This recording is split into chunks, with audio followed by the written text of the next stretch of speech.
आप देख रहे हैं कि दोनों सदनों में वक्फ बिल पारित होने के बाद से जेडीयू में इस्तीफे की होड़ मच गई है। अल्पसंख्यक समाज के पार्टी नेता और पदाधिकारी इस्तीफा देते जा रहे हैं, कोई रुकने का नाम नहीं ले रहा। इसी को लेकर जेडीयू भी डैमेज कंट्रोल में जुट गई है और अल्पसंख्यक समाज के नेताओं को एकजुट रखने के लिए आज अल्पसंख्यक प्रकोष्ठ की प्रेस कॉन्फ्रेंस भी रखी गई है, जिसके जरिए जेडीयू ये मैसेज देने की कोशिश में है कि पार्टी में ऑल इज वेल, सब कुछ ठीक है।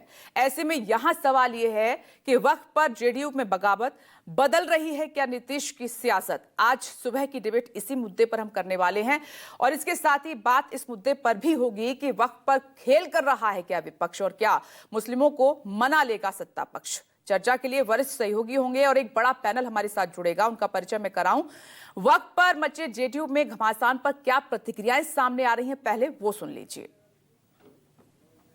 परिषद के हमारे सदस्य अल्पसंख्यक समुदाय के, अरे मुसलमान का तो संपत्ति लिखवा लिया। अनवर साहब नाम था, उनको कबाब मंत्री कहा जाता था।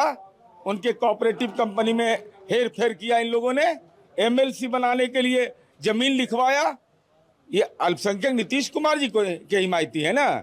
नीतीश कुमार जी ने जो मंदिर की घेराबंदी की, जो मठ के लोगों को करना चाहिए था, जो वक्फ के लोगों को करना चाहिए था, कब्रिस्तान की घेराबंदी नीतीश कुमार जी ने किया। परित्यक्ता नारी के लिए वक्फ को करना चाहिए था, वो नीतीश कुमार जी ने किया। जिन लोगों ने नहीं मानने का चेतावनी दे रहा है उसको जेल जाना पड़ेगा। नरेंद्र मोदी की सरकार है और नरेंद्र मोदी की सरकार में कानून नहीं मानेंगे, संविधान का किताब लेके चलेंगे। तो वो लोग तो तुष्टीकरण की राजनीति कर रहे हैं। जो वक्फ बोर्ड है उसमें जो मैनेजमेंट था, वो मैनेजमेंट ऐसे लोगों के पास में था और ऐसे पैसा का गमन हो रहा था जिसका कि प्रयोग नहीं हो रहा था गरीबों की भलाई के लिए। 3 तलाक का मामला आया, यही हल्ला कर रहे थे।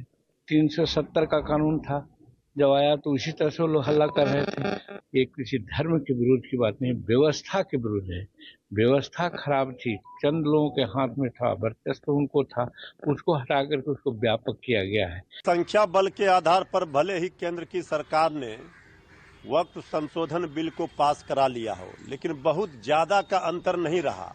जो अपने को सेकुलर बताते थे जो पार्टियां बीजेपी के सहयोगी, वो सारे एक्सपोज हो गए।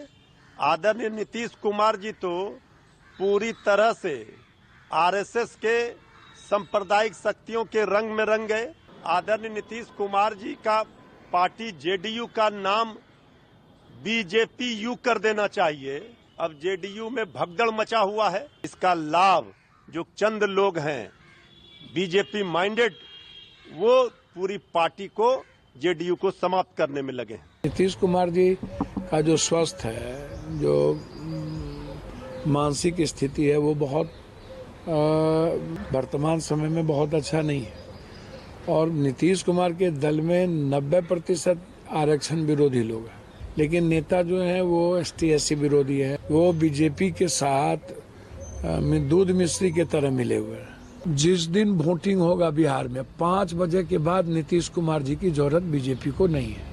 अब नीतीश कुमार जी के हाथ में जदयू नहीं है। हमने पार्लियामेंट में, हमने और जितने भी कांग्रेस के तरफ से थे या अपोजिशन के तरफ से थे, सबने कहा ये अनकॉन्स्टिट्यूशनल है और ये रिलीजियस बॉडी है। जिस तरह आप गैर मुस्लिम्स में हिंदू भाई बहन हो या सिख भाई बहन हो, बुद्धिस्ट हो, जैन हो, सबको आज़ादी दे रहे हैं, तो हमारा आज़ादी कैसे छीन सकते हैं? आपके पास नंबर्स है तो इसका ये मतलब तो नहीं है कि आप कुछ भी पास करा लें, गैर कानूनी काम कर लें।